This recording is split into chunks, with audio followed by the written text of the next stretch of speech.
मजा आवत। लेकिन अपने बुढ़ऊ दादा लोगों से 2 मिनट का टाइम मांगब कि कनी दुनिया तू ठगा ली, उसके बाद आप लोगों वाली सुनाई कोनो नहीं दुल्हन बा एक कमर के पीड़ा से बड़ा परेशान बा। एक कमरिया पकड़ के दो सोई रे मोई मोना मुआ नो बा प्यारिया रोवारियन देखलस से काला सास से कहब तो शिकायत हो जाई, ननद से कहब तो मजा ले। बगलिया में देखलस बढ़िया अपन देवर और छोटके देवरवा से कहब का कहले बा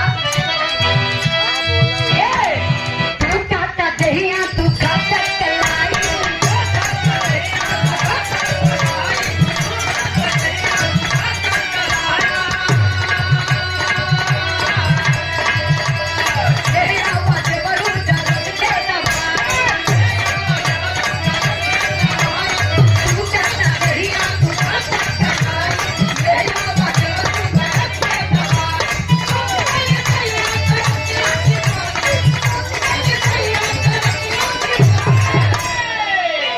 करी भइल बा कमरिया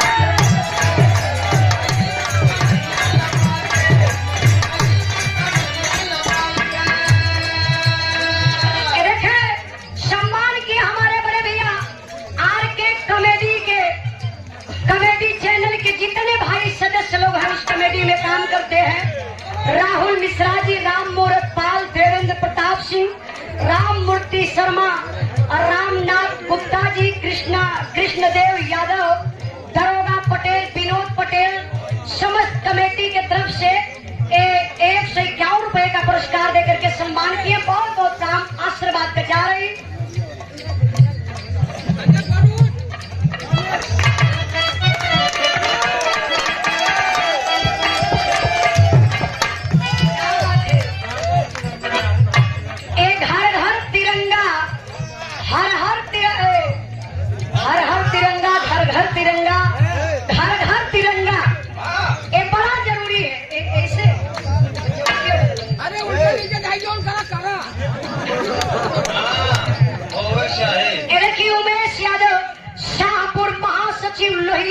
प्रतापगढ़ के धरती से और मनोज पाल शाहपुर के धरती से समाजवादी पार्टी एक गीत होना जरूरी है। ठीक हो जाए लेकिन अभी तक कुछ और चलता।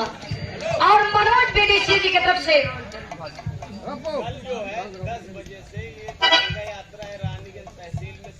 अच्छा ये झंडा एक तिरंगा यात्रा है कल 10 बजे रानीगंज तहसील से जो समाजवादी पार्टी की तरफ से है, तो आप लोग उस कार्य में जरूर शामिल होइएगा क्योंकि ये तिरंगा हमारे देश की शान है, हमारी जान है। अभी आप लोगों ने देखा जो यूक्रेन में युद्ध चल रहा था, जितने हमारे हिंदुस्तान के नौजवान भाई थे पढ़ने लिखने के लिए गए थे, इसी तिरंगे के चलते आज वो बच करके अपने हिंदुस्तान में चले आए। मैं बहुत बहुत धन्यवाद आप लोगों को देना चाहती हूँ जो आप लोगों ने तिरंगा देकर के इतना बड़ा सम्मान बढ़ाया इस मंच का। जोरदार ताली हो जाए भैया के तरफ से। उमेश यादव शाहपुर के धरती से 500 रुपए का पुरस्कार देकर के सम्मान किए। यूक्रेन की लड़ाई में हमारे हिंदुस्तान के बच्चे मारे गए होते, लेकिन एक ऐलान हुआ कि नहीं, जो हिंदुस्तानी बच्चे हैं निर्दोष हैं, अपने अपने सर पर इस तिरंगे को बांध ले, सीना पर बांध ले। अब कितना तो वही में पाकिस्तानिया को पीवा से ले ले। हम सुनली तो हमारा बड़ा गुस्सा आई।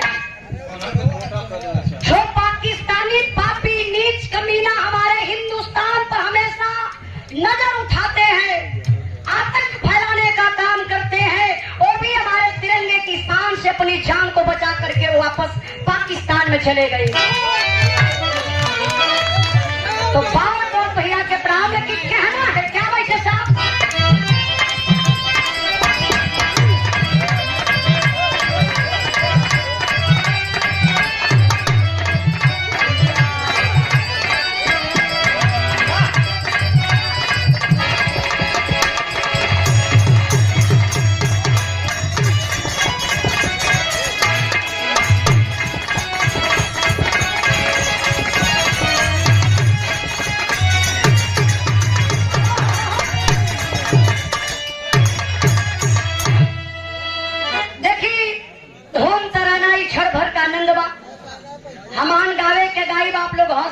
बा, एक मतलब कुछ नहीं निकली। तो हम चाहते हैं कि कम समय में आप लोगों के कुछ बढ़िया बात बता दें। जिस मौके पर हम सब भाई यहाँ उपस्थित हुए हैं, हमारे कमेटी के भाई जो कृष्णा भैया आते हैं। अच्छा, हमारे कृष्णा भैया बहुत बहुत आपको मैं धन्यवाद देना चाहती हूँ। आप लोगों ने बहुत अच्छा कार्य किए। देखा, अरे आप लोगों के तपस्या के भगवान भी देख लो। नहीं पानी बरसबे करी, लेकिन 2-4 दिन बाद बरसी। देखिए, इस कार्यक्रम के जितने सदस्य हैं, मैं सबको प्रणाम करती हूँ, धन्यवाद देती हूँ कि आप लोगों ने एकता बना करके इतना बढ़िया कार्य किए। जो सावन का आखिरी महीना, जिसे हम लोग कहते हैं बुढ़वा मंगल। तो देखिए, इस मंगल के शुभ अवसर पर हनुमान जी के जयंती पर आप लोगों ने बहुत अच्छा कार्य किए, जोने में जवाबी मुकाबला भी गुजरा। हमारे सुधीर भैया बहुत अच्छी बात बताए हनुमान जी के बारे में, लेकिन मैं भी बताना चाहती हूँ कि हनुमान जी अपने आगे केहू को जोरबे ना करे। आज भी लोग बतावेला कि पहलवान लोगन में अंश होला। हनुमान जी के हथियार बहुत बड़ा रहा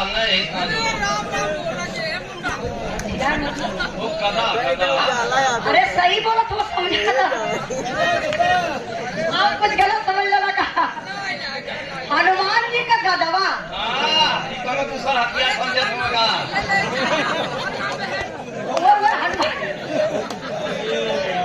अगर ये संक्षेप में बोल दिए तो कुछ लोग समझे में, कुछ लोगों के प्रॉब्लम होके लगी। तो देखिए, हनुमान जी के एक बार घमंड हो गया। अच्छा, घमंडवा का फैल पता हो? सीता हरे भयल। भैया थोड़ा सा साइड हट जा, भैया लोगों के प्रॉब्लम नहीं हो। भैया को बार बार से हम देखो, पहले यह निवेदन बाकी कोई खड़ा न हो। प्रेमचंद्र यादव, ग्राम प्रधान सराय खानदेव, जेसीबी मालिक हैं आप समाजवादी पार्टी के गीत। 101 रुपए का पुरस्कार देकर के सम्मान किए। बहुत बहुत भैया का नाम आशीर्वाद का चाह रही।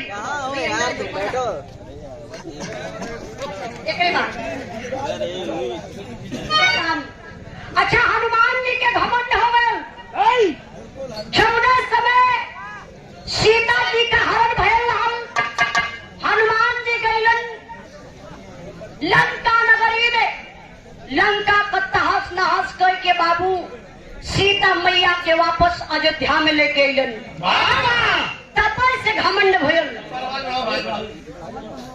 ये घमंड जब हुआ तो एक बार की बात है, काग भुसुंडी पक्षी का राजा जंगल में जाए के रोज कथा सुनावे। तो जैसे आप लोग बिरहा सुने बजे बैठल है, यही तरीके से हर पक्ष पक्षी वो कथवा में जाए, बड़े प्रेम से कथवा के सुने। तो एक दिन हनुमान बड़े जोश में आकर के आवाज उठा दिए, अरे मेरे भक्तों, अरे मेरे भक्तों। जिस समय लक्ष्मण को शक्ति बाण लगा था, उस समय में संजीवन बूटी लेने गया था, तो सूरज की संयोजन ऊपर से। भैया भैया भैया, अरे भैया जेसीबी वाले भाई, हनुमान जी के गुस्सा आ गई। देखिए, जंग बहादुर पटेल पूर्व पीडीसी धानदूपुर के धरती से 100 रुपए का पुरस्कार देकर के आप सम्मान किए। बहुत बहुत प्रणाम।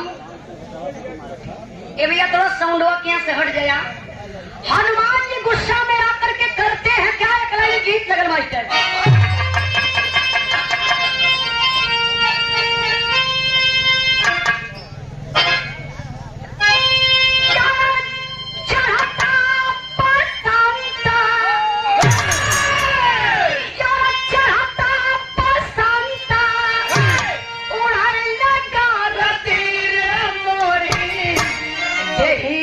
भैया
चंद बहादुर प्रधान दादूपुर के धरती से एक रुपए का पुरस्कार बहुत बहुत नाम आशीर्वाद के जा रही है।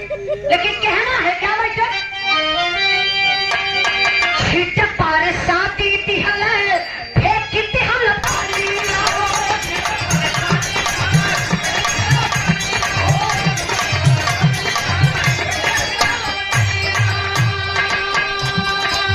हवन कया गिरिया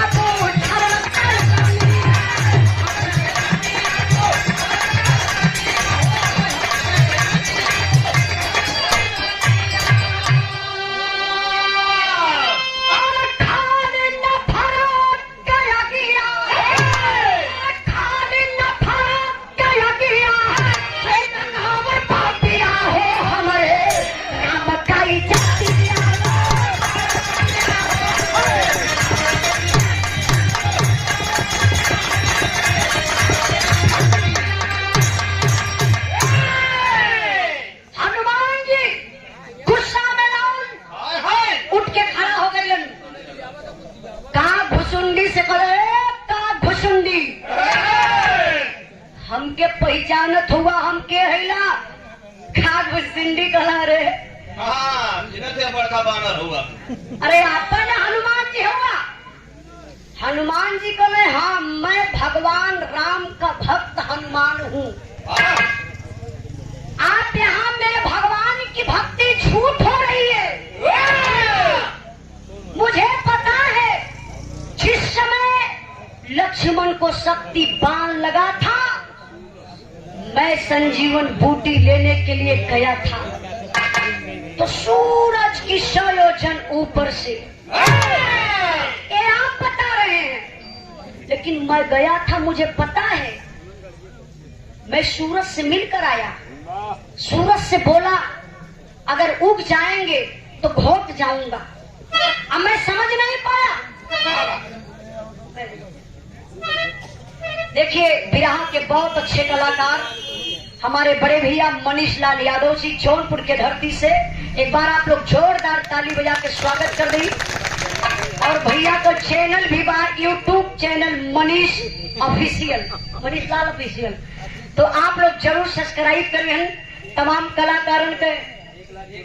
अच्छा 1 लाख सब्सक्राइबर भी पूरा हो चुका बा। बहुत बहुत आपको मैं धन्यवाद देती हूँ। बड़ा मेहनत करते हैं परिश्रम करते हैं और 1 रुपए का पुरस्कार भैया के बहुत बहुत प्रणाम। और देखिए 51 रुपए का पुरस्कार योगी मोदी जिंदाबाद विनोद प्रताप सिंह पिंटू सिंह घरवर तिलई मोड़ हनुमान नगर चौराहा से बहुत बहुत प्रणाम आशीर्वाद के जा रही भैया गाड़ी वाले भैया। आज के दिन मुँहे से न बोली से बोले हैं जैसे मुँहे से न बोल के इशारा से इसे आप लोग बोले ना तो सुने वाले बड़ा डिस्टर्ब होना। हमान बोले ही बतिया यही बोलने का मन पैसा भी ले थैला आज हमान के बल भर बोल ले बेटा। और जब सुबेरे का जइहा तो बतियावत जइहा। हाँ हाँ हाँ अब फिर बोलना तो बोलबा जरूर। कोटेदार के सुपुत्र Manish Singh tent and light house बड़े भैया जी की तरफ से 51 रुपए का पुरस्कार और जो व्यवस्था ही आप लोगों के सामने बा श्यामलाल पटेल जीसीबी मालिक ठेकेदार भारतीय किसान यूनियन जिला प्रभारी जी की तरफ से 51 रुपए का पुरस्कार। बहुत बहुत प्राप्त। थोड़ा बात बिरहा पर ध्यान दें। हनुमान जी के गुस्सा आएगा। भैया भैया भैया एकदम शांति बनी है तभी बिरहा का मजा आएगा। हनुमान जी गुस्सा में आकर के बाबू प्रसादी को छींट देते हैं। कोई हमनवा में पानी डाल रहा है। अब भागल भागल अगले भगवान रामचंद्र जी के पास। हनुमान जी कहले प्रभु जी की जय हो। कहा प्रभु जी रोज तो का भुसुंडी कोई जंगल में कथा सुनावत रहलन, एकदम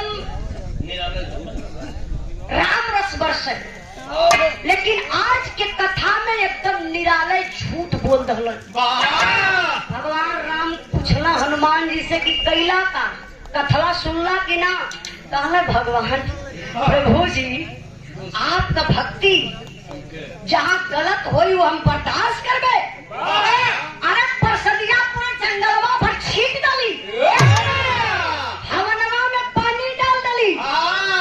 पानी ना डाले रहना तब का गुस्सा शुरू कर रहना। देखे गल कारण सुना उस कथवा के भंग कर धली।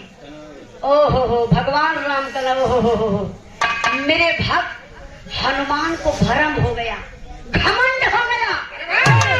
इस घमंड को मिटाना पड़ेगा, सत्यता सच्चाई को बताना पड़ेगा। भगवान राम के दिमाग लगौलन। हनुमान जी से कहला कि ये हनुमान देखा पाप करही वाला पापी ना होलन, पाप के देखे वाला पाप के सुने वाला आधा पपवा के बांट लेलन। जैसे आप लोग भी ध्यान दिया, अगर कह डाला कि सारे के मारब मिली तो मारब जरूर, ओके मार नहीं पौला लेकिन पाप कह डाला अब ओकर एक कलयुग बा आपके दंड भोग जरूर मिली। भगवान राम कहले कि कथवा जो भंग कैला और तोहके पाप लगल आय के हमसे बताए दहला, हमके सुनले के नातारे पाप लग गल। हनुमान जी कहले प्रभु जी तब पपवा छूटी कैसे। भगवान